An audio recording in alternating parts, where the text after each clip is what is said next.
Kellogg's Global Politics, a podcast on current events in U.S. foreign policy and international affairs. My name is Dr. Anita Kellogg, an international relations scholar specializing in the relationship between economics and national security. I'm here with my co-host, Ryan Kellogg, an expert in energy investment and policy. Thanks, and glad to be here. So this is episode 34, and we're recording this on May 19th, 2023. On this episode, I interviewed Don Murphy, an associate professor of national security strategy at the U.S. National War College, who specializes in research on China and the Global South. We talk about China's Belt and Road Project, its relationships in the Middle East, and China's use of multilateral organizations. We begin the episode by talking about the recent Turkish elections, where hopes were high for the opposition to oust the autocratic President Erdogan. As the country heads to a runoff, what are the odds of the opposition succeeding? Biden is currently at the G7 meeting in Japan, but will cut the rest of the trip short to deal with the debt crisis at home. What does this say about U.S. commitments in the Pacific and the confidence of these nations in dealing with the United States? So I know this has been a big week for you in terms of big video game. Actually, a big week for everybody. Mm-hmm. So you had Zelda, Tears of the Kingdom came out on the Nintendo Switch. Highly anticipated follow-up to Zelda Breath of the Wild. So what's your take? I know you've been putting some hours into it. I assume you're 3/4 of the way through the game by now, right? That's so funny. So funny. I haven't even done a fourth of the storyline. No. So, I guess the thing about Zelda is anyone who plays even casually likes to play. I really fell in love with Breath of the Wild. So it seems like anyone I know who's ever played a video game is playing Zelda right now. And it's different when you're someone like me who hardly ever plays the game and you're trying the mechanics of fighting and things like that is harder. but it's fun. It's a fun game because on one hand you have the main storyline, but then because it's open world, I just spend a lot of time wandering around, doing other tasks that are not related to the main story. Usually when I get to a part in the main story that just seems hard, and I know I'm eventually going to have to do it, but I want to procrastinate. And it's probably good I don't play a lot of games because I get obsessive when I do play. So yeah, so how are you finding it? So I know Breath of the Wild had a lot of different sort of puzzles and manipulating objects and things, but it seems like this game takes a whole new step where there's actual engineering and it seems more complicated. So has it been a lot more challenging completing the puzzles? Yeah, to some extent. I've skipped a lot of the puzzles. So okay. I see. imagine. Just bypassing it all. Yeah. But just in the regular gameplay, yeah, there's a lot more engineering involved. And sometimes that's just kind of a pain, but you get more used to it. You just get used to building things. And some people have a lot of fun. I was listening to some people are like, just all kinds of things they think to do that aren't related to the game at all, but just in terms of building stuff, torturing the poor little carrot seeds. Yeah, I have seen videos of that, like shooting them off into space, like building contraptions and catapulting them all over the place. Yeah. Man, when I figured out how you can shoot into space, like that was a revelation. That's actually really useful. Yeah. Because you have this whole sky area too, and then you have the in-depth. So it's a lot bigger than Breath of the Wild. And as someone I was listening to pointed out, it's more game-like, I guess, more like a typical game in the sense of some of the challenges are harder and more systematic, I guess, but still has that open world feel that's fun. Well, let's go into politics, international politics, and the Turkey elections. Yep. So we saw on May 14th, Turkey held both its presidential and parliamentary elections. And the result of that was a runoff that's going to be held on May 28th between the current incumbent, who's been in power for 20 years now, President Recep Tayyip Erdogan, and the main opposition leader, Kemal Kılıçdaroğlu. So the results from that 14th election, Erdogan ended up capturing 49.5%, which was his worst showing in the previous two elections, but still came, I think, well short of the polling expectations and definitely the opposition expectations as well heading into the election. Kılıçdaroğlu ended up with about 45%, and the turnout was extremely high, 90%. So I think, in generally what I've read, was seen as a free and fair election. That being said, Erdogan, over the last 10 years or so, has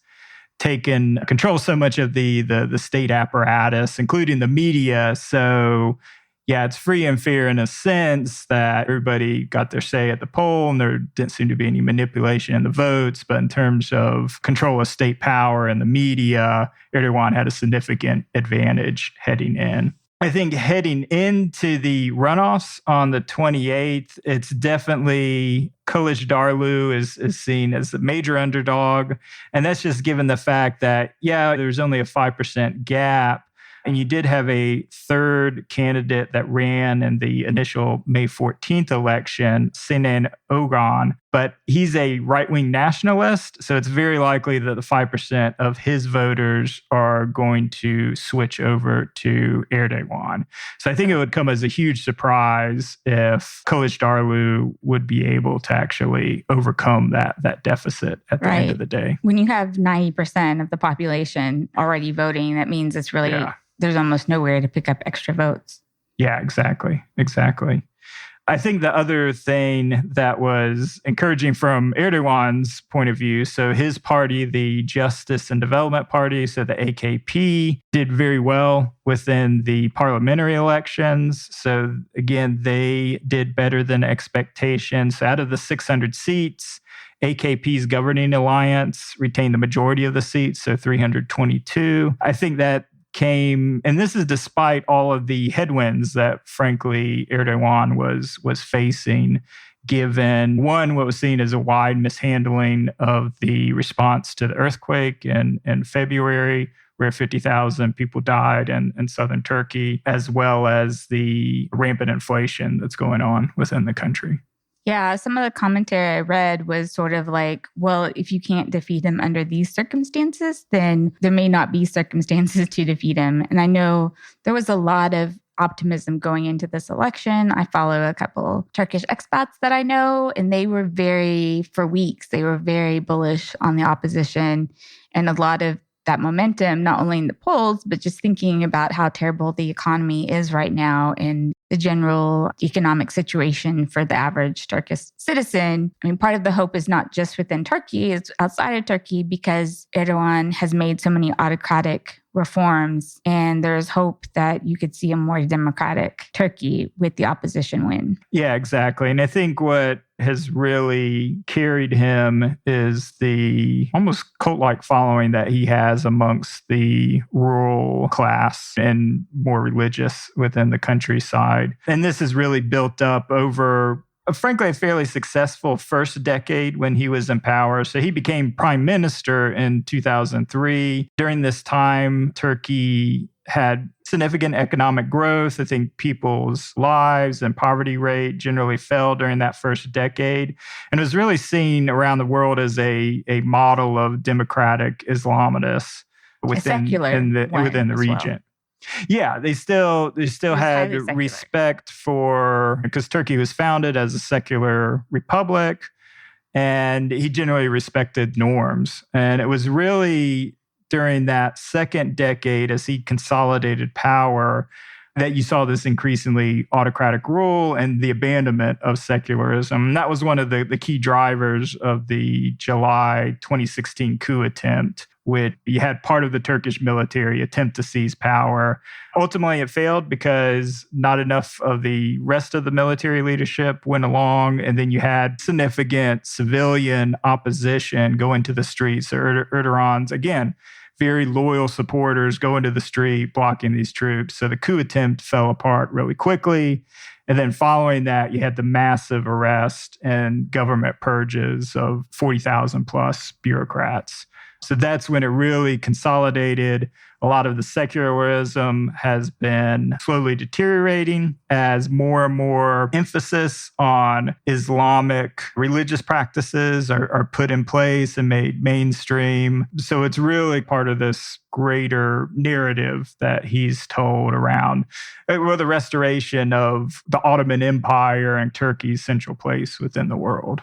Yeah, I know academic freedom around that time was very much under attack. I remember seeing lots of letters of support go around for academics in Turkey at the time. There's also, as it becomes more religious, more limiting of women's rights and LGBTQ individuals, which is sort of what you see with more authoritarian turns, unfortunately. So it's a very classic right-wing religious that we're seeing too much of in the United States too, but around the world, of course. We talked about India quite a bit, and it follows a similar playbook. But of course, when one changed from a presidential system, from the previous parliamentary, he was able to then take near complete power. Mm-hmm. And one of the commentary was everyone pretty much expected that they would win the parliamentary, his party would, but that he would lose the presidency. And some people were like, well, now he's going to regret not allowing the parliamentary to have any power. Right. But of course, if he wins, that's not so much the case. So to me, there's just so much classic, so much the same. When I studied Venezuela, a major protest and coup was also the precipice for arresting and getting rid of tons of bureaucrats and making loyalty a key feature. So it's interesting, those similarities as you watch countries go from stable democracies to more authoritarian governments. Yeah, and it's extraordinary with this loyalty around culture war issues. And this is despite, and we didn't really go into just how bad the economy is. I mean, they had straight up 80% inflation rates last year, and they're still in the mid 40s. So the economic impact on the average citizen, somebody living in the countryside, is extreme. It's not recent either. So this has been happening since 2018. Oh, yeah. Yeah, 2018. And then the deterioration against the dollar. I mean, it used to be that it was, I think, 2 lira to a dollar back in like 2015, 2016. And now it's nearly 20 lira to a dollar. Yeah. So the deterioration on the exchange rate, of course, that's been reflected in euros and in other currencies as well. So the economic impact, over this period is just horrible. Mm-hmm. And yet, mm-hmm. because Erdogan just possesses that charisma, he really weaves that nationalist story so well that, you get people that, hey, this guy, he's fighting for us. Religious education is back in schools. This guy converted the Hagia Sophia, of course, the most famous originally Orthodox Christian church in Istanbul, formerly Constantinople, which under a Turk and the original Turkish government was just a museum, just a World Heritage Site. But 3 years ago was converted back to a working mosque. So seen as, again, this make Turkey great again sort of philosophy, and the fact that people are voting for that over their economic interest is pretty extraordinary. Yeah, and what is scary about it is his opponent, the opposition candidate, ran this very positive campaign. He wasn't just going to focus on Erdogan and attack him, but just all the democratic liberties that he would bring, as well as economic relief. And it didn't work. And what's scary to me is just how powerful nationalism and religious nationalism, culture wars are, how effective they are.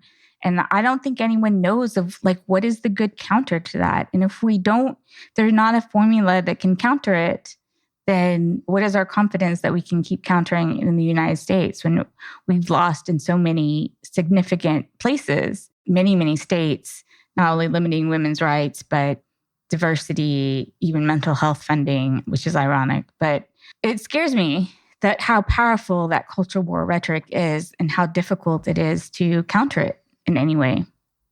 Yeah, no, for sure. I mean, I think it is. And it's something, I think also what helped is he's similar to what we talked about with Modi, is he had an active campaign of eliminating his more dangerous political opponents.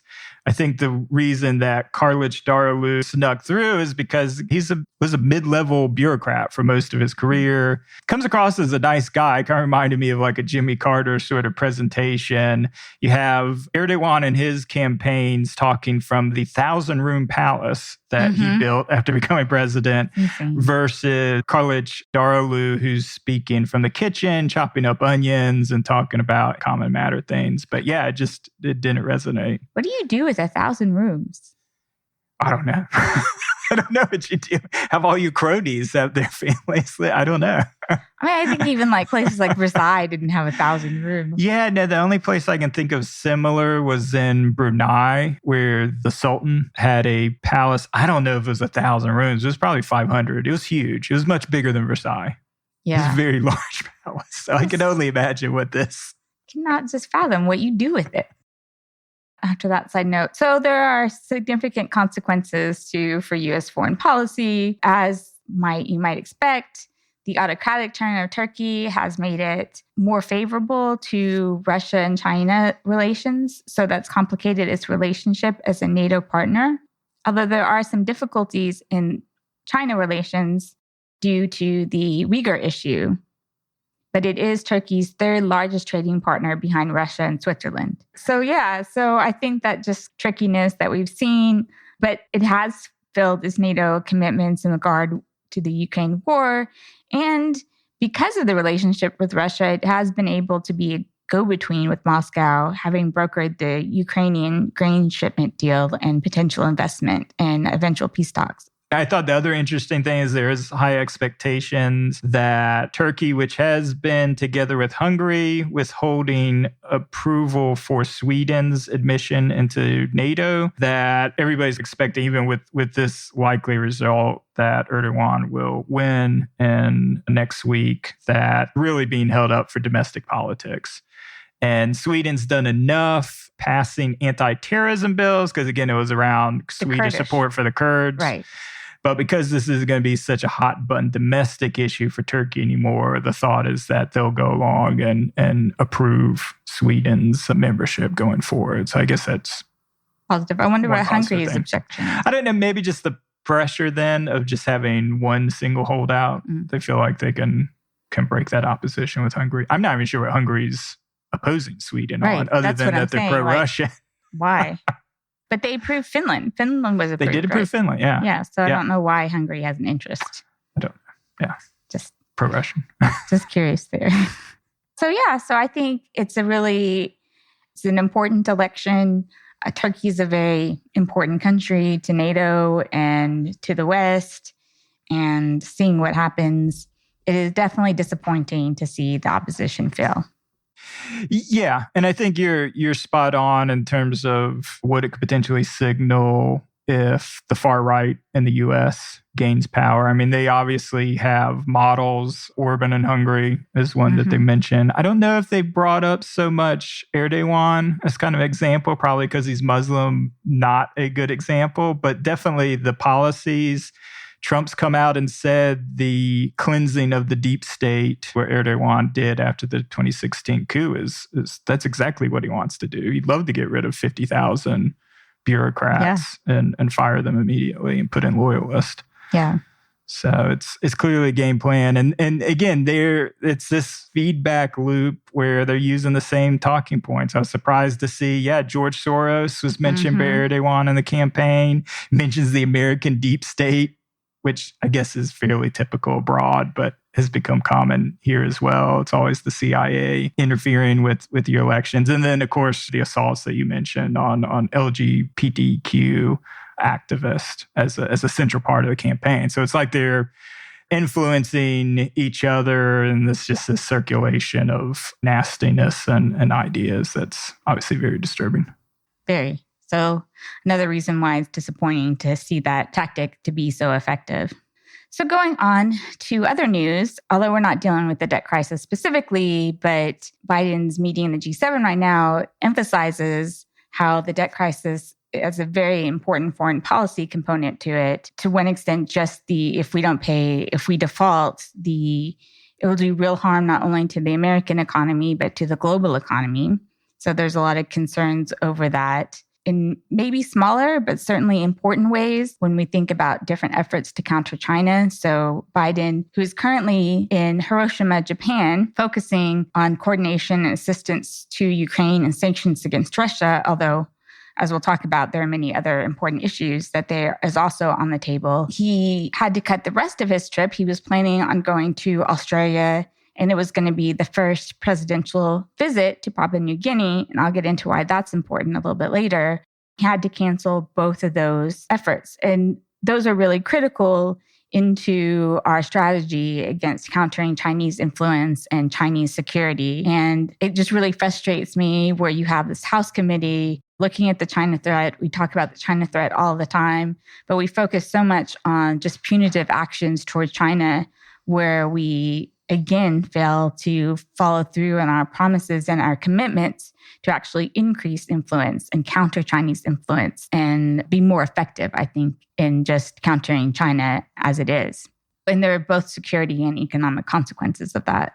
So one of the things that Japan has been pressing that is also a topic on the agenda for the G7 is countering Chinese economic coercion, which Japan has been especially sensitive to since there was the temporary rare earth minerals ban in 2010. So there are different perspectives. One of the difficulty, though, is the discrepancy between the European leaders and countries like Japan and the United States, where just the perception of the threat from China, where it's coming from, and what to do about it. So on one hand, in particular, we see the split, as we've talked about on recent shows, on Taiwan, and countries like France saying that it's not really Europe's problem, and we're concerned about the hawkishness of the tone and that you're inviting conflict. Where, and there's still some discussion of how much decoupling is needed. In Europe, they call it some de-risking. So some countries are for de-risking, which is more semiconductors, maybe in very specialized military applications, but increasing economic ties elsewhere. So there's not complete unity on that, but it was a critical issue for sure. And then one other really important thing I think that we've talked about is how the IRA, the Inflation Reduction Act, has caused a lot of tension between the U.S. and its allies in favoring U.S. companies over our foreign ones, including our allies. So it was interesting to see that we're working to build on the March deal with Japan that allowed battery materials made in Japan to qualify for the IRA benefits, while the EU is pursuing a similar agreement. And here, if you get enough countries getting exceptions to also qualify for the benefits, then you have more of the friendshoring situation.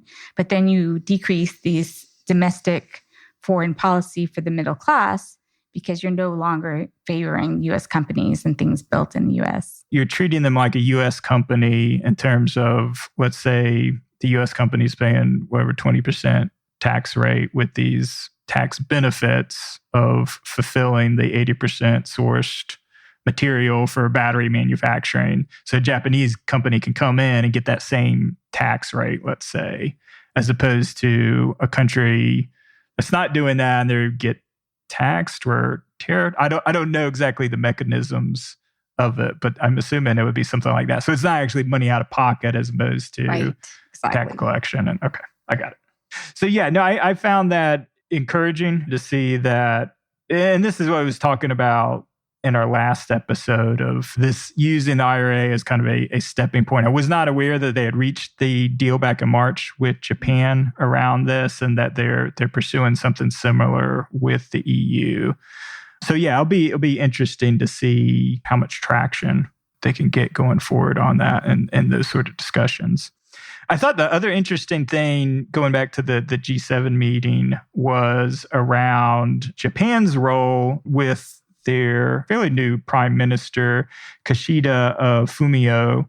And the fact that he's been really active on the diplomatic front and taking a lead, particularly within Asia, on bridging the gap between the G7, of course, 7 of the richest countries within the world, and the global South. So Prime Minister Fumio has gone on a number of visits and really been a proponent of raising the alarm that China is outcompeting the West in these countries. And of course, we've talked about these issues a lot, but I know The Economist did a good job in terms of interviews with the Japanese envoys and just reporting on all the complaints that we've talked about in terms of the flaws within U.S. global leadership, the fact that because U.S. trade policy is shut off, there's a lack of economic offerings or access to the U.S. market, the lack of respect diplomatically, and then just this constant fear, which is, of course, emphasized by the whole debt ceiling crisis, is the instability of U.S. domestic politics. And it serves as a real contrast to what China offers, which is stability. They're bringing the infrastructure, the roads and bridges, and the lack of lectures. I know Japan's been a real proponent of toning down, which you have seen the Biden administration tone this down, the whole democracy versus autocracy, and focusing much more on the rule of law and respect for the country's borders, which is probably the only issue in respect to Ukraine that the global South could really get on board with. Yeah. So as we've talked about, that's really important and frustrating. And I think particularly we can't underestimate, as you referenced, the instability of U.S. domestic politics, ranging from sort of this debt crisis, which again could have a huge impact on the global economy. The uncertainty of U.S. promises is just a huge one, because there is just a huge difference between the type of foreign policy Trump and his ilk bring and current U.S. foreign policy. And what's really notable about that is before you didn't see these large shifts. I mean, certainly Republicans had a more hawkish, and whenever I say there wasn't a huge difference, people are like, well, what about George W. Bush and things like that? I'm like, okay. But there was a lot more consensus in foreign policy generally as well. But you had, when the U.S. made commitments to its Asian partners, to its European partners, you didn't have any sort of like, oh, well, the next president is going to come and undermine that statement, or that. There was just no sense of that whatsoever. Yeah. Yep. And now there is, like, how you're making these commitments, but we don't know that they're going to last 2 to 3 years. And foreign policy can change dramatically. And how are we supposed to calculate against that? So I think this is an issue that couldn't get enough importance and attention to. And to some extent it does, but I think is a really huge problem for the United States.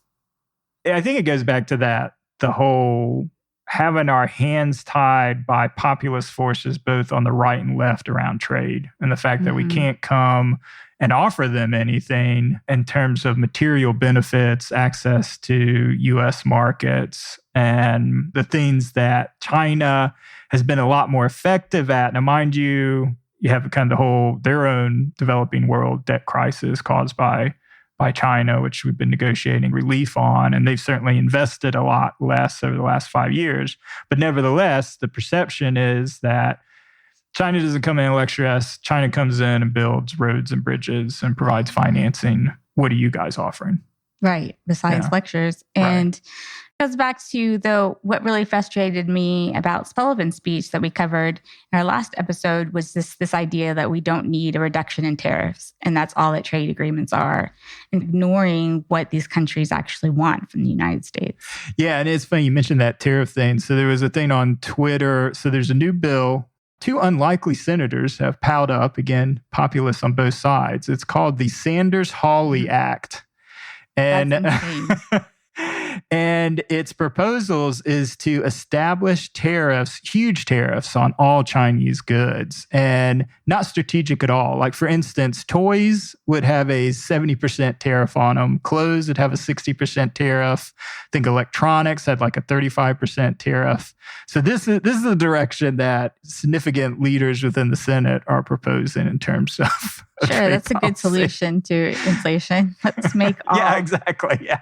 The one things that have been like inflation proof or dropping in price over the last like 20 years have been toys and TVs. I mean, yeah, the fact you can get a 65-inch TV for a couple $100, that's because they're made in China and they're decent enough quality. I mean, a lot of people thought reducing the Chinese tariffs that Trump placed on Chinese goods would have led to 1% reduction in inflation. And while critics were like, 1% is not very much. Yeah. 1% is huge when you're... Oh, yeah. So I was always puzzled by that argument, but that would definitely bring inflation up again. But yeah, Sanders and Hawley, I wonder how that conversation went. I wonder if they get along. It's hard to imagine because of Hawley's role in January 6th.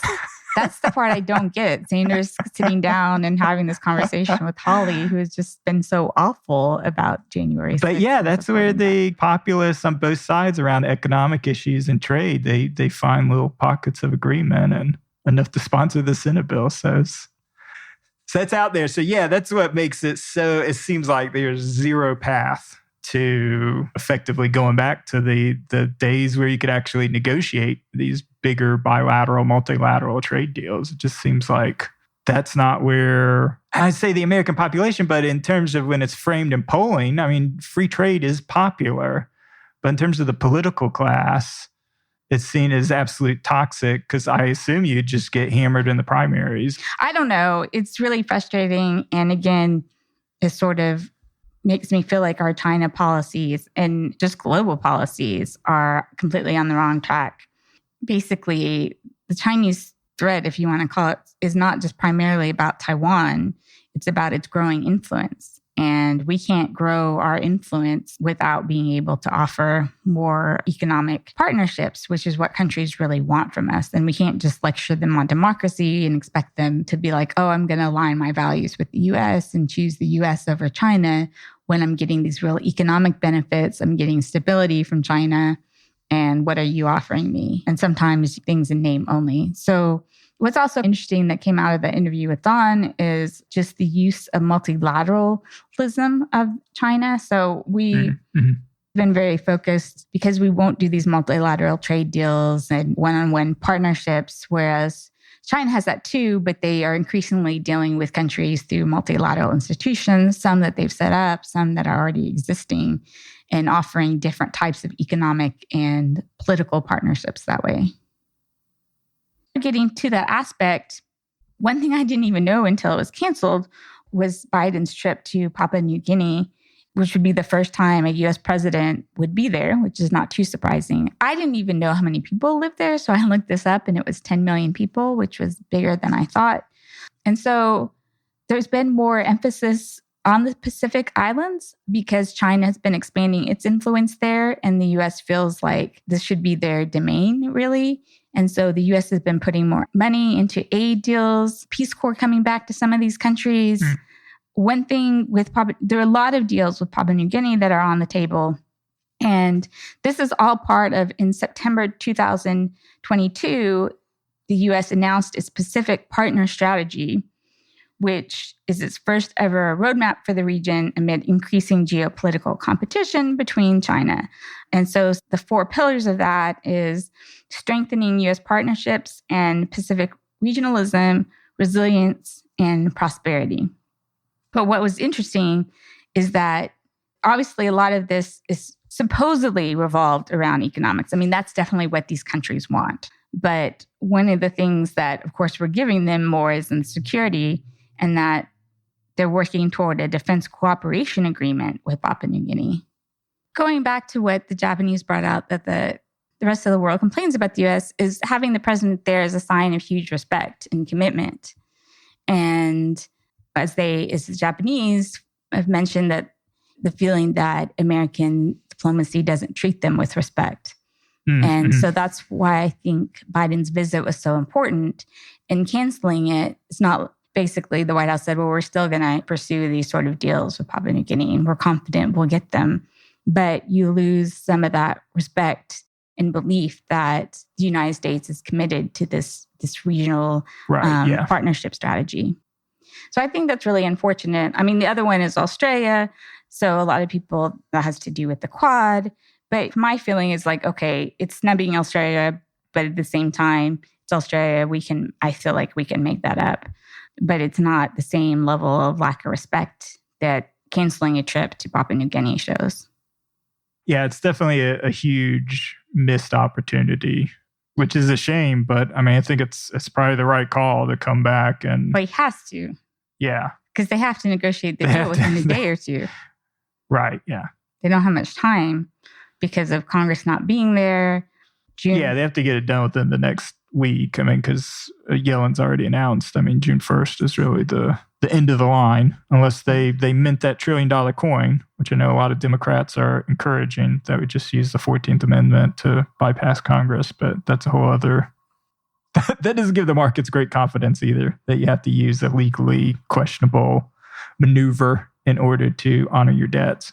I mean, it's such a manufactured crisis. And the fact that Republicans feel like this is a good use of being able to get economically what they want, leverage, but not considering any of the other consequences. And I do say it's Republicans because when we had a Republican president, it's not like the Democrats put up some sort of protest and use it as a negotiating point, right? They raised it twice under Trump and there was no opposition whatsoever. There were no deals that were needed to be made. So the lack of consciousness of how this affects foreign policy, or even if there was, maybe just not the same interest in it at the same time, when foreign policy is really something that's very important to U.S. interests and our own prosperity. Yeah. But again, it's going to be positioned on domestic political concerns. And for them, they've gotten it both ways. So what we haven't seen, but we may see in the next week, if they really take it up to the limit, is you haven't seen the financial punishment within the markets yet around the debt limit like we saw in 2011. So that's the first time that the U.S. lost its AAA status, credit rating status, was in the lead up to almost defaulting on the debt. They were able to get it done a few days, which it seems like we're heading in that same direction. But I think because of that experience, markets have been pretty calm so far. You've seen a little bit increase in the 10-year Treasury yields over the last week, but it's really seen as a very low chance. So I'm hoping there's not an unpleasant surprise coming up, because that could be tremendously bad for everybody. Yeah, definitely. So, I mean, there's a lot of not logical economics behind this, but really just about partisan politics, unfortunately.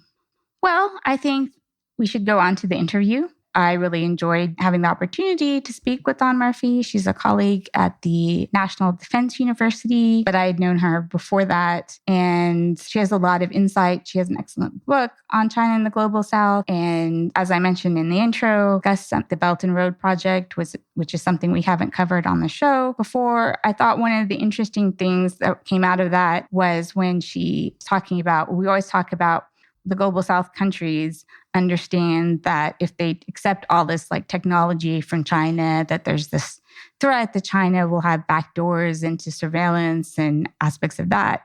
And how from their perspective, like there's just a risk dealing with asymmetrical relations, period. That, yeah, there's that risk with China, but who's to say there's not that risk with the United States as well? So I thought that was an interesting point she brought up, and I hope you all enjoy. I'm here with Dr. Dawn Murphy, an associate professor of the National Security Strategy at the U.S. National War College, who specializes in Chinese foreign policy and domestic politics, U.S.-China relations, and international relations. In her recent book, China's Rise in the Global South, the Middle East, Africa, and Beijing's Alternative World Order, she examines China's relations with the Middle East and Sub-Saharan Africa. I highly recommend you give this one a read. Hello, Dawn. Welcome to the show. Hi, Anita. Thanks for having me. Yeah, so I thought I would start. I want to begin by talking about China's recent diplomatic victory by brokering a deal between Saudi Arabia and Iran to resume relations between these two countries. When I was speaking to Jonathan Fulton in a previous interview, he stressed that China knows it cannot supplant the U.S.'s deep security ties in the Middle East. But thinking on this issue more, I wonder if China has greater influence over the behavior of countries in the Middle East by having the capacity to use economic deals as incentives for cooperation. Whereas the states know that regardless of their behavior, the U.S. will not pull back from its security agreements because of its own interests in the region. What do you think of this observation? Does China have more leverage than the US? So, Anita, the first thing I should say is that the views I express on the podcast are my own, and they don't represent the National War College, Department of Defense, or the US government more broadly. And Jonathan Fulton obviously is an amazing scholar looking at these issues. I would actually, the way that I tend to frame it, especially in relation to the more recent events, is that China in some ways is uniquely positioned in that increasingly it is the top economic partner of a number of countries in the region, or all the countries predominantly in the region. But it also has this characteristic of having positive relations with every country in the Middle East and a focus on non-intervention and non-interference. And so it, from a mediator standpoint, it's not offering its own solutions to conflicts in the region, but it has been trying to play the role of mediator for quite a while. So back in 2002, they established a special envoy for trying to contribute to the Middle East peace process. In 2016, they established an envoy for trying to help with resolving the Syrian civil war. So bringing Saudi and Iran together is the latest development in their wanting to be a mediator. But I don't think it's just economic leverage. I think in many ways, they may be seen as a different type of great power compared to the US at this point, because in the region and because outside of its territorial perimeter, China doesn't really have a unilateral military presence at this point. Yeah, that's such a great observation about China being a different type of actor because it doesn't have those military ties. So that's really helpful. One thing we haven't talked much about on the show is China's Belt and Road Project. I was wondering if you could speak to this by describing what it is. What are the current status of these projects, and what does the future look like, particularly as China reduces its investments abroad? So Belt and Road, for those that are listening, back in 2013, China announced Land Belt and a Maritime Road, these two different initiatives that in 2015 was actually branded as Belt and Road. And the way I look at Belt and Road is it's China's articulation of how it wants to interact with the rest of the world. So geographically, originally, it included Asia, Africa, and Europe. And since China considers the Middle East to be West Asia, the Middle East was included in that as well. And over time, it grew to include Latin America, the Arctic, other regions. And so really, even from the beginning, China made it clear that if the US or Canada wanted to join Belt and Road, that was also completely acceptable. So the first thing to point out is it's a global initiative. It's not about specific countries or specific projects. And it focuses on connectivity broadly defined. So there's the aspects of infrastructure, ports and roads, railroads, those type of things that a lot of analysis tends to focus on. But even from the beginning, it was about financial connectivity, policy connectivity, people-to-people interactions, all different types of connectivity. And over time, it's really grown to encompass other functional areas, whether that's health cooperation, digital cooperation, green technology, space, et cetera. So I really do see that it's a way in which China sees its connectivity with the broader world in order to pursue its objectives globally, in order for it to leverage its instruments of power, whether they be economic, diplomatic, military, other instruments of power towards broader objectives.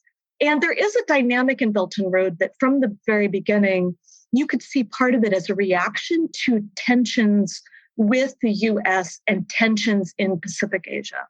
So if you think back all the way to 2012, you had a scholar named Wang Jise, who's with Beijing University. He came out with an article called Go West, and it was arguing that China needed to not only look towards Pacific Asia, but increasingly to look towards Central Asia, to look to its west for connectivity with Europe. And so part of the dynamic in that was that China going forward, because relations with the US, with Japan, with other countries in Pacific Asia, those may sour, that China wanted to have more alternatives in the longer term. So there's been this broader geostrategic dynamic. And I would say that as relations between the US and China have been deteriorating in certain ways, that back and forth has been increasing. And so if you think about Belt and Road now, arguably the global South is becoming more and more important for China's engagement with the world. And as I was saying earlier, Belt and Road it contains some aspects that are very tangible as far as infrastructure, et cetera.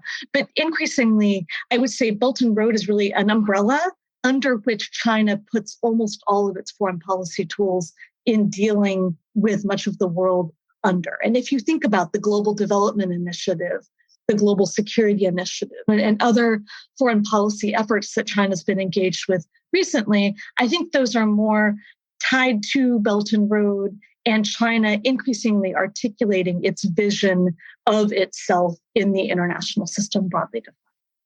That's such a great definition and one I hadn't really heard of before. And I think that is a great way of thinking about it. So what are the kinds of economic ties that come out of this that are beyond securing primary goods, which is another thing a lot of people have focused on? So I was going to say one example that I think a lot of your viewers may or may not be familiar with, but during COVID, you had a real robust cooperation, especially between China and states in the Middle East and Africa. First, for distributing personal protective equipment and having doctors from China going to these regions and providing support, providing masks. And of course, there were critiques regarding the quality of some of those materials and supplies that were being sent, but China was engaged in a large-scale effort. And then as China developed its own vaccines, it was involving many countries in the global south in particular, and especially in the Middle East and Africa, in its trials.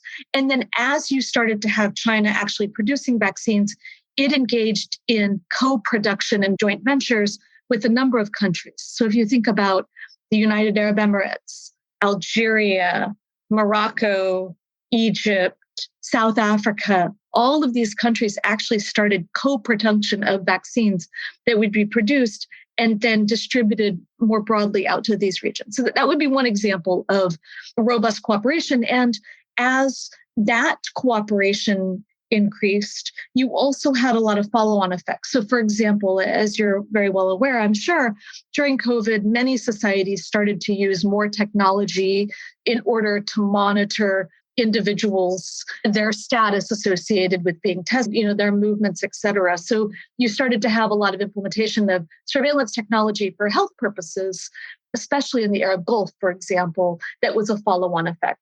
And you also have a situation where, because some of these linkages have been made in the health arena, the same companies, for example, G42 in the United Arab Emirates, is now engaged in more and more biomedical research with China, et cetera. So that would be one area. Another would be in green technology. And this is something that predating Belt and Road, going back a long time, China has expressed a desire to cooperate with countries in the global south in order to provide sustainable alternatives and more environmentally friendly alternatives for their energy needs. And that takes on different characteristics. If you're operating in the Arab Gulf versus sub-Saharan Africa, there's different types of projects, but they've been working on those type of technologies and trying to distribute that type of technology in these regions for quite a while. And that increasingly has become an important part of Belt and Road. Another way in which China's engagement is changing that actually is in the economic sphere, in the more traditional economic sphere, but that its behavior is changing is that if you think back to before COVID, you were having more and more criticism of China, for example, from sub-Saharan African countries, that projects weren't sustainable or they weren't receiving the level of quality that they were expecting in some of the projects. And you had similar critiques coming from Middle Eastern countries. And so even before COVID, China was, I think, increasingly receptive and changing some of the terms of its engagement in Belt and Road to make sure projects were more sustainable, that they would involve more local labor, that they would not have a significant of an impact on the either debt situation of the country or on the environment, et cetera. And I think COVID, because it decreased China's economic activity so much, and you had this scaling back of many projects, it provided an opportunity for a further reflection on what those initiatives are going to look like going forward. So I think it's way too early to tell what Belt and Road is going to look like after COVID. But I do think you are starting to see a bit of a contraction of some of the projects. They're a bit smaller in scale. They're more targeted. And as I said, they have moved into some other functional areas. Yeah, that completely anticipated one of my next questions was just about relations and the tension over whether there's enough local labor and those sort of. So I find it really interesting, your observation about how these projects are changing in a post-COVID world. It'd be interesting to see what the result of that is in overall relations. And I just know from the data too that they've scaled back the amount of money that they put into investments. They have their own debt problems right now. And so I'm just curious to see how that plays out and how it affects relations. So part of the Belt and Road, or an extended part, I guess I would say it has a different name, is building like a digital infrastructure in many countries in the global South. Do these countries perceive any security risks? It's funny because I always critique the US saying they just tell countries don't work with China without providing alternatives. But one of the things that the US does warn about is this setting up infrastructure and kind of backdoors that China might have. So do you think countries themselves perceive any of these risks? So before I address that question, I want to go a little bit back to the last comments that you made just quickly on the amount of money, because I spoke about the slowing economy, which is an important piece. But even going back to 2016, China was putting in place capital controls that meant that its foreign direct investment globally decreased dramatically, right? And that had an impact on Belt and Road and was significant. I'd say scaling back, that we probably won't see those levels again. On the digital infrastructure piece, I think it's an interesting topic in that it ties in to much broader threat perceptions. And you've already mentioned this at a certain level. So the regions that I look at in the Middle East and Africa, in many ways, China is not seen as the same type of threat that the US sees, right? There's not that same dynamic.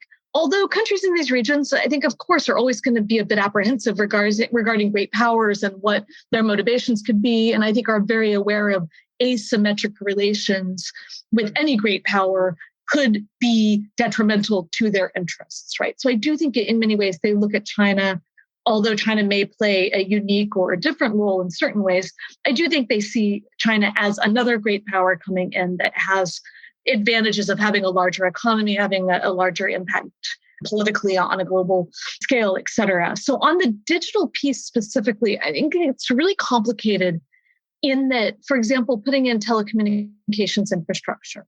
The US concern, as you said, is about the potential for dual use associated with that. And the argument from a number of countries, whether it be in the Middle East or Africa, is on one hand, they don't see the security concerns. On the other hand, China often is providing less expensive alternatives that will meet their needs. And so they're arguing that Western companies are not. And then another piece of the debate, I think, occurring domestically within many societies is that having China operate those networks introduces a certain level of risk, but having any other country operate those same networks introduces similar risks from the standpoint of if Western companies have a monopoly over that, then that gives them access to data. And of course, there's different philosophical approaches of Western companies in China regarding data and privacy, et cetera. But I think many countries in these regions, they have similar concerns regarding any country that's going to come in. And so often when the US criticizes China's role in that infrastructure, they see it as hypocritical. They see it as a narrative of competition between the US and China, which tends to minimize the perception of potential actual security risks. So I think it's a very complicated domain that we're entering into, especially because when you look in sub-Saharan Africa, a large portion of the telecommunications infrastructure has already been built by China, right? Mm-hmm. And so in countries like the Middle East, whether it's United Arab Emirates, et cetera, they're trying to exercise their own autonomy and their own sovereignty in making these decisions.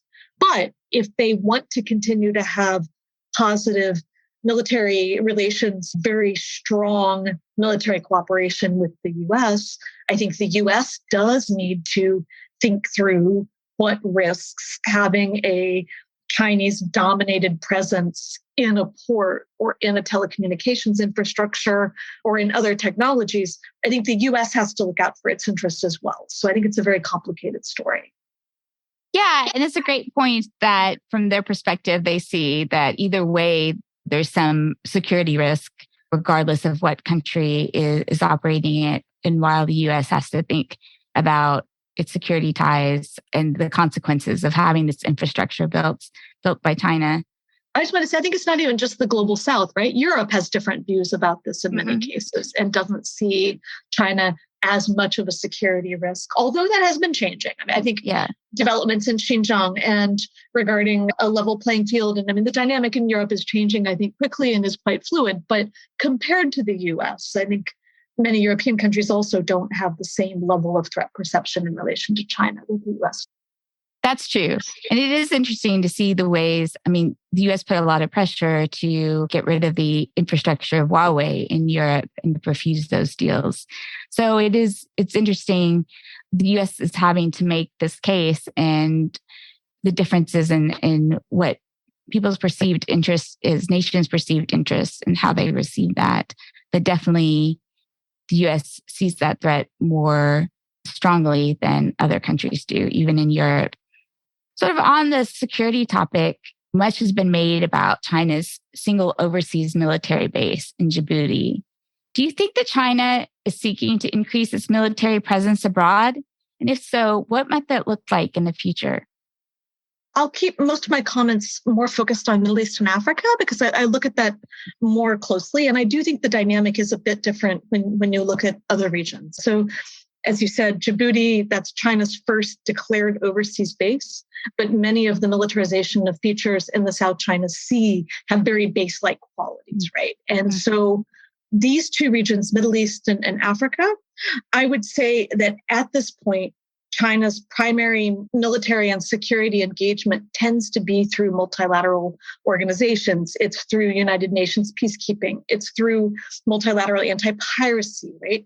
It tends to very much focus on using multilateral mechanisms. And the base in Djibouti itself, the justification behind that was China wanted to be able to evacuate out its citizens. In situations, for example, in 2011 with Libya, China had to evacuate out 35,000 of its citizens, and that made it feel quite insecure in the fact that it had challenges doing that, right?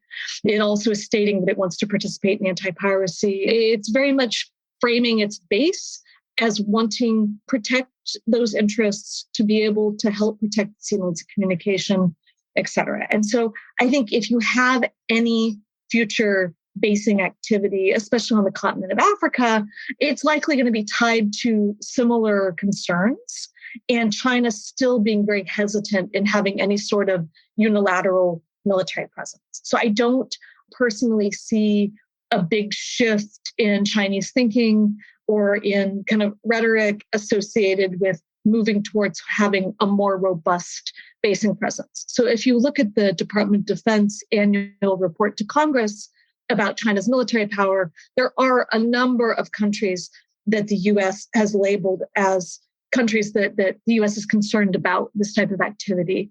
But my assessment at this point is, although China may establish a base somewhere in the world, right? I don't think we're entering an era at this point that China's wanting to have anything mirroring the US basing presence, and that it's still very hesitant to be seen as a military power in regions outside of Asia. So I would say it's unlikely that they would pursue basing at this point. It makes a lot of sense to me, and is sort of my perception of the situation as well. Glad to have that confirmed. But it's interesting to think about how a country, soft power versus hard power. And I do wonder if China does ever think about the role of global influence. To what extent can that just be accomplished economically? To what extent has the US been able to do that in part because of its military presence across the world? At this point, I think the way China looks at it, and this could change. I mean, obviously, intentions can change. Situations where there's been dramatic changes in Sino-American relations over the last 5 to 10 years. So things can change. But at this point, I think China very much sees that having military alliances, playing the type of security guarantor role that the US does, taking sides in conflicts and regions. I think at this point, China very much sees that as potentially exposing itself to risk of Chinese businesses being targeted, of China being targeted. And part of what I think of in this realm, I don't look at Afghanistan closely in my own research, but back in December, there was an incident where you had a Chinese-owned hotel, which was very visibly Chinese, and you had a lot of Chinese business people, workers, et cetera, staying at that hotel. And ISIS actually targeted that hotel. And the reason they claimed that they did was that China had too cozy of relations with the Taliban. Right? So this, I think, is an example of the type of dynamic that they don't want to have in countries in the region, and they've been very hesitant. And so to your point, can China continue to grow as a great power and have influence without the military component? I think it is possible from the standpoint that increasingly in Middle East and Africa, they are the predominant economic partner when you look at trade, for example. They're a growing investment partner. And politically, they have a lot of sway. And at the beginning of the podcast, you brought up the issue of the Iran-Saudi deal.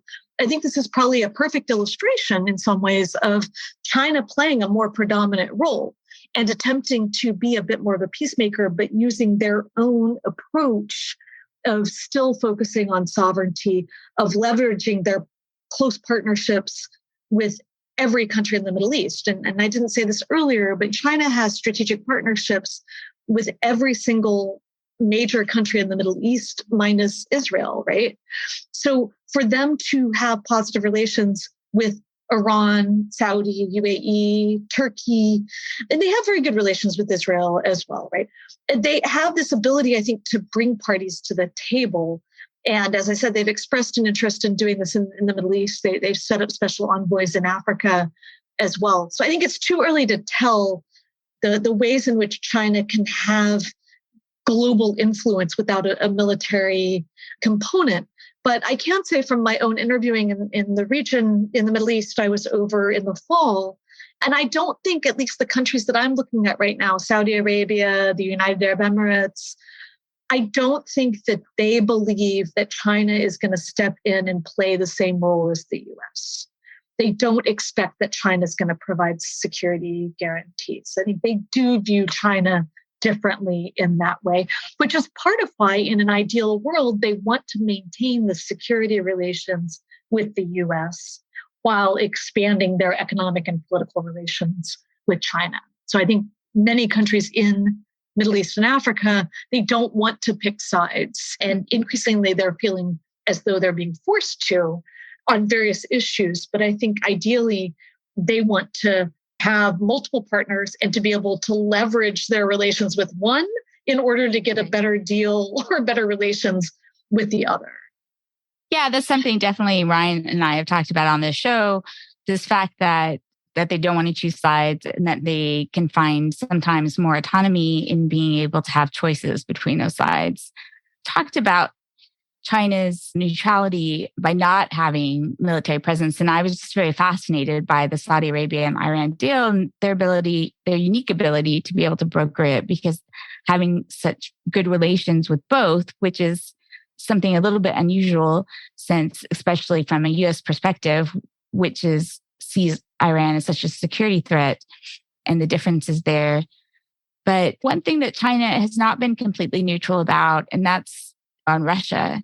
So you have about 100 countries that have refused to take sides between the West and Russia since the invasion of Ukraine. Does China's strategic alliance with Russia hurt, help, or neutral to its goal to promote its ability to speak for the global South on issues common to developing nations? In some ways, it's too early to tell, but it's a very complicated story because a lot of China's legitimacy is tied with its promotion of sovereignty as a fundamental norm in its relations with the global South and with the rest of the world. And obviously, Russia's aggression towards and invasion of Ukraine flies in the face of that sovereignty. And countries in the global South, for the most part, understand that there's a real contradiction there between those norms. That said, I think part of why it hasn't deteriorated China's relations with some countries in the global south more, and it really does vary by region and by country, but a number of countries in the global south have very positive relations with Russia and do not, for whatever reason that they themselves as a country choose to continue to have positive relations with Russia, their view is aligned with China in certain ways, in that regardless of what China was doing, they would continue to have positive relations with Russia. So that could be Saudi Arabia, that could be the United Arab Emirates, that could be Egypt, South Africa. There's a number of countries that continue to have very positive relations with Russia. There's also, I think, an issue that China has been struggling with at a certain level, in that although you had the joint statement between China and Russia before the invasion of Ukraine, and that you've had a number of times that, obviously, including Xi Jinping's most recent visit to Russia, of continuing to demonstrate support for Russia in various ways. But I do think that the fact that China has also been interacting with the global south and trying to attempt to serve as a mediator, although that may be looked at from a US perspective or from a Western perspective in a very cynical way. I think the fact that China has been proposing ideas for how Russia and Ukraine could come together and negotiate potentially, right? Or even last year with the Shanghai Cooperation Organization, when Putin said that he understood that China had some concerns regarding Russia's behavior. Some of that behavior is really China trying to reassure the global south that it does still care about sovereignty and it does still care about peace and security. But I think there's so many, as I said earlier, contradictions in this. It's too early to tell what the kind of final outcome will be, partially because I think Russian narratives regarding its stance on this may have some traction in parts of the global south, so that you don't have as much blowback against Russia, which means you also don't have the blowback against China. But again, I think it's too early to tell. But you brought up, if you look at UN General Assembly voting, often it is countries in the global south that are voting in the way that you described. And I often ask myself, how much of this is them voting because they're getting pressure from Russia or China or someone else? And how much of it is how they always would have voted in relation to sanctions, in relation to intervention in the internal affairs of a country, right? And I have not looked at that data, but I do think when you look at, in a very broad way, there are countries in the global south that consistently have been against sanctions. They've been against. Right. And so when you see what appears to be supportive behavior, to me, I'm not always sure, are they supportive of Russia? Or are they concerned regarding those same tools being used against them in the longer term? I do think part of what complicates a lot of this also, I think, is this blurring of analogies in, for example, with the US invasion of Iraq in 2003. I, as a scholar and as an American, I can very confidently say that that is a very different situation. Russia's behavior versus US behavior. It's a very complicated discussion we can have for many, many days, right? But I think that a lot of the narrative in the global south, coming from Russia in particular, is trying to make those equivalent in a certain way and trying to point out what Russia sees as US hypocrisy, or Western hypocrisy regarding some of these issues. And I worry that that has quite a bit of traction in parts of the global south for a number of reasons. In many cases, just because many countries in these regions have a deep distrust due to a post-colonial environment that they find themselves in and their own experience with great powers in the past. Yeah, I found that too when I've been reading on the issue, that there is this reference to Iraq and the hypocrisy there, even though we know how different the situation is in the US not trying to annex territory, but it certainly is understandable, that perspective, or you can see why that argument has some traction because of the invasion itself. But I want to pick up on what you were saying there, and that on one hand, you have China saying, I'm a developing country too. And so I can use my influence to speak on behalf of developing countries. But at the same time, because of its economic power, it's also can be seen as another global power acting according to its own interests. To what extent do you see that tension in the global South? Do they see more China as speaking for their interests as a developing country, or do they see China more as another major power that offers certain opportunities that they can take advantage of, but is still acting according to its own interests?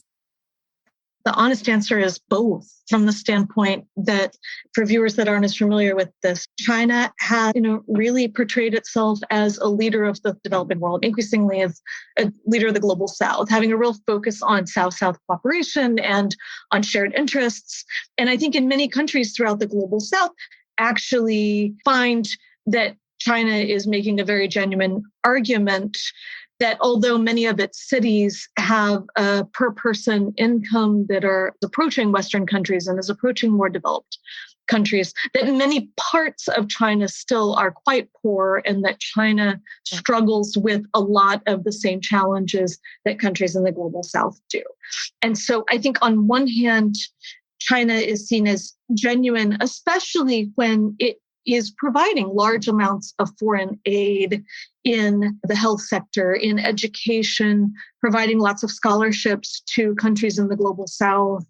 And really, I think you have to think about when China says it's part of the developing world, there is an economic piece, but I think there also is this post-colonial piece that China, regardless of its level of income or its economic development, still sees itself as a country that was victimized by the West. And although it wasn't formally colonized in the way as many countries in sub-Saharan Africa were, its experiences with Western countries, with Japan, et cetera, I think that narrative actually is quite effective with large portions of the global South and China's focus on sovereignty. But the flip side of that is you are starting to have tensions increasingly because although that may be China's identity at a certain level, because of its economic heft and its power, it's seen more as a great power and one that is different from them. And so whether that be in arguments over fisheries or illegal fishing or various issues in the World Trade Organization or around environmental concerns, China often will find itself advocating for the global South, but then also having interests that can be detrimental to countries in the global South at the same time. So I think at this point, both can be true and both of those phenomenon exist at the same time. So I just wanted to pick up on that a little bit and talking about post-colonial China coming in as a very different kind of power because it doesn't have that history. It can speak more as a victim of that for sure. But it also now is the holder of a lot of debt. And some of these countries have been having a difficult time in paying down that debt. And there's been pressure from the international community to forgive a lot of this debt in the poorest countries, most recently to prevent a financial crisis in Ghana. How do you think this affects relations now that they are having more trouble paying this off? Do they start to look at China more like the other creditors that they have, like Western creditors or like the IMF? Or is that view not really changing or not very important? I think this is another issue where in some ways it's still too early to tell. And the way I think about this is in a broader historical perspective. So going back before COVID, going back before Belt and Road, that China does have a very long history of delaying payments or canceling and forgiving loans altogether for the least developed countries. Not all the time, but I mean, it definitely had a pattern that for the most part, it was receptive to changing loan terms. It was canceling debt. And you even at the height of COVID, you had a lot of pressure from sub-Saharan African countries for China to forgive and cancel some loans, and China did that. But so it's got a pattern of doing that over time. I think what's different now is the magnitude of lending that China has engaged in, together with inflation and this kind of ballooning and becoming a real crisis quickly for these countries. And so To me, in a lot of ways, it's too early to tell what China's longer term behavior is going to be. And part of why I say this is a lot of the posturing by the Ministry of Foreign Affairs and by the Chinese government is emphasizing that China's debt in relation to many of these countries is only a small percentage, right? It varies by country. It might be that they hold 7% of the debt or 18% or 20%. But China's trying to make this point that there's these other creditors out there that also need to take a haircut, which is changing the terms of those loans. And so I don't know at this point how much it is that China's using this as a negotiating point so that it doesn't have to bear the burden of changing its loan terms while these other organizations are, or is it going to play hardball and really stick with this? And as you said, there increasingly is a concern among many countries that are holding this debt that China may be becoming much stricter about it. But I think for the most part, countries are also waiting and seeing, and they are negotiating with China behind the scenes. And so again, I'm not sure how much of it's posturing versus how much of it is a real change in course, and whether it's a philosophical change in course. Or one of the arguments that's being made is that China, because of the level of lending now, and I don't know the exact percentage, but I've seen something recently that said about 5% of China's GDP is locked up in these various loans, that ultimately it could start to cause threats to China's own economic system and own financial system. Right? Mm-hmm. And that could result in some of this hesitancy. But I do think that in some ways, China is involved in this game of chicken with the Western countries and with other lenders and the larger multilateral organizations on an issue that is deeply disturbing to many countries that are sitting there worrying about what these defaults and what these economic impacts could mean for their countries in the longer term. Yeah, and I think that's an important point, as these debts are held by many different, both China and the IMF and other Western countries, and the coordination, to some extent, how hard that coordination is with relations with China these days. You know, you talked about green energy too, and that's definitely the same thing that the West wants to promote in the global South as well. But an area that many people have pointed out would be a good point for cooperation between the US and China, and just the tensions have prevented it from doing that. I want to end with, you've talked about in your book in many places about China building an alternative world order. And you hear this all the time in the West about we must preserve the current world order. I'm wondering how you see what China's alternative world order is. So I think there's a number of elements, but one of the largest ones that I deal with in the book is, for example, constructing cooperation forums. So the first thing I should say, and again, in the book, it gets into a lot of detail. You got to look at each specific foreign policy tool, and is it in alignment with the liberal order or is it not, and et cetera. But at a high level, a lot of this order that China's building is happening through cooperation forums. So just as an example, in the Middle East, they have the China Arab States Cooperation Forum, which includes all Middle Eastern countries. It's the primary multilateral mechanism that they use to interact with the League of Arab States. It covers all these functional areas that we've been talking about earlier in the discussion, basically any type of interaction you could have behind two states. The norms underlying that are the 5 principles of peaceful coexistence, which is a very strict interpretation of Westphalian sovereignty focused on non-intervention and non-interference. And on the economic side, there is a heavier level of state involvement in economic interactions. And there's a lot of more complexity to that. But if you look at that, they've set up a cooperation forum with the Arab states in 2004. They established one with Africa, the entire continent, in 2000. They have one for Central Asia, Russia, now that includes India, Pakistan, Iran, as well as a number of other countries in the Arab Gulf as observers, which is the Shanghai Cooperation Organization. That's existed since 2001. You have these same cooperation forums with the Latin American, Caribbean countries, with Eastern Europe, et cetera. So when you look globally, they've established these organizations that in some ways have norms underlying them that are very similar to the liberal order, but that if the liberal order as defined by the current institutions of a post-World War II system, whether that be the United Nations, the World Trade Organization, the World Bank, et cetera, if those institutions either go away or if China's excluded from them, they've already built these institutions. And as I said, cooperation forums is one example. They're also pursuing free trade agreements and strategic partnerships and many other foreign policy tools. So the way I look at this alternate order is China built most of this to really be a complement to the current order as it exists. But it does have this kind of plan B quality that it could take the place, not of the broader global order, but it could take the place of that order in China's relations with these particular regions if the broader liberal order contracts and it potentially doesn't include China. And so that's really what I get at in the book. But as I said earlier, China increasingly is articulating its vision for its role in the world. So the book predated the Global Security Initiative, the Global Development Initiative, some of these other activities that China's engaged in. And at this point, I would say those initiatives, as well as the special envoys China's using, et cetera, it's still very much in alignment with what I argued in the book.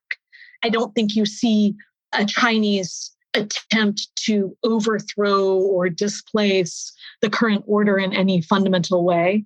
But things are very fluid between the US and China right now, and between China and the West. And I do think we increasingly are getting to a point where you could have a full rupturing of relations between the US and China, or between China and Western countries more broadly. So these alternate organizations are becoming much more important. Yeah, that's really interesting. And your comment about, if I understand you correctly, that China's not aggressively at this moment trying to supplant the current order, but it is building institutions that could be an alternative were the current order to weaken, right? If you think about the current order, the current liberal order, the ways in which China really threatens that, I think there's two primary ways. One is that as its power is growing, as its economy is growing, it's trying to change the rules from within to better represent China's own interests. But also because they have such a deep discomfort with the political elements of the order, that you've got the situation where in many ways, the economic parts of the order, they have very strong buy-in and they're trying to shape from the inside, but they benefit greatly from the economic piece. Mm-hmm. But on the political side, they've got a lot less comfort on promotion of democracy, human rights, those political liberal aspects. And so I do wonder going forward, as you have this power that's rising, how long can the liberal order really survive if it's more of an emphasis on the economic side and not the political side? And so I think that can be threatening to the order if it ends up that a lot of the political aspects are not going to be as enforced as strongly as they had in the past. And I should say on the security side, we talked about this a bit earlier, but for the most part, in the regions that I look at, China is very supportive of the liberal order, peacekeeping operations done multilaterally, having conflict dispute resolution done through the United Nations, having multilateral anti-piracy initiatives. I think in many ways, they see the liberal order as what they want to leverage in resolving disputes everywhere outside of their own territorial periphery. That's a great nuanced response that we often don't get in the discussion, where it's sort of just one or the other, but to see the ways where it does find current world order in its interest and then in other ways does not. Well, thank you so much for coming on the show and sharing your insight with us. It's been a wonderful conversation, and I've learned so much from you. Thank you so much for having me. I really appreciate the invitation. I hope you enjoyed the interview. And that brings us to the end of this episode of Kellogg's Global Politics. You can visit our website at www.kellogg'sglobalpolitics.com and follow us on Twitter at Global Kellogg or me, A.R. Kellogg. You can also reach us by email, Anita at kellogglobalpolitics.com, and myself, Ryan at kellogglobalpolitics.com. And as always, please see the show notes for the articles we discussed in this episode. And if you like the show, please take time to tell your friends and share it on your social sites. It's a simple, quick, and free way to support the show. Thanks, everyone. Thanks. Bye.